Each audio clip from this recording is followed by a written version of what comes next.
लोकवृत्त मराठी, लोकशाहीचा खरा आवाज. छत्रपती संभाजीनगर जिल्ह्यात सिल्लोड आणि कन्नड शहरात पोलिसांनी बंदी असलेल्या नॉयलॉन मांजाच्या विक्रीवर मोठी कारवाई केली आहे. स्थानिक गुन्हे शाखेच्या पथकानं छापे टाकत हजारो रुपयांचा मांजा जप्त केला असून संबंधितांवर गुन्हे दाखल करण्यात आले आहेत. सिल्लोड शहरात नॉयलॉन मांजा विक्रीबाबत माहिती मिळताच स्थानिक गुन्हे शाखेच्या पथकानं कारवाई केली. या कारवाईत सुमारे 1000 रुपयांचा बंदी असलेला मांजा हस्तगत करण्यात आला आहे. शहरातील 2 व्यक्तींवर गुन्हे दाखल करण्यात आले असून सिल्लोड पोलीस स्टेशनमध्ये कलम 223 BNS तसंच कलम 5 पर्यावरण संरक्षण अधिनियम 1986 नुसार गुन्हा नोंद झाला आहे.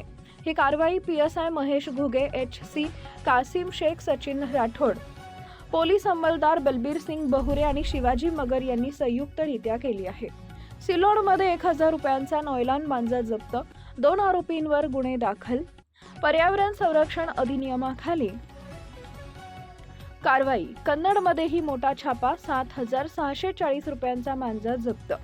कन्नड शहरातील शिवनगर भागात एका घरासमोरील मोकळ्या आवारात नॉयलॉन मांजा विक्री होत असल्याची माहिती पोलिसांना मिळताच स्थानिक गुन्हे शाखेच्या पथकानं दिनांक 10 रोजी सायंकाळी छापा टाकला.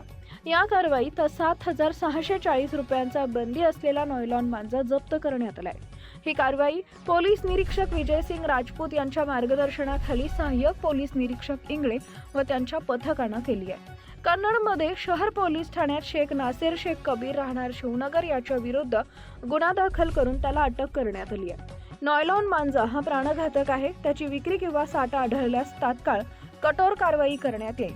संक्रांतीच्या पार्श्वभूमीवर नॉयलॉन मांजाच्या विक्रीवर पोलिसांकडून कडक मोहीम राबवली जात असून नागरिकांनीही सुरक्षिततेसाठी अशा धोकादायक मांजाचा वापर टाळण्याचं आवाहन करण्यात आले आहे.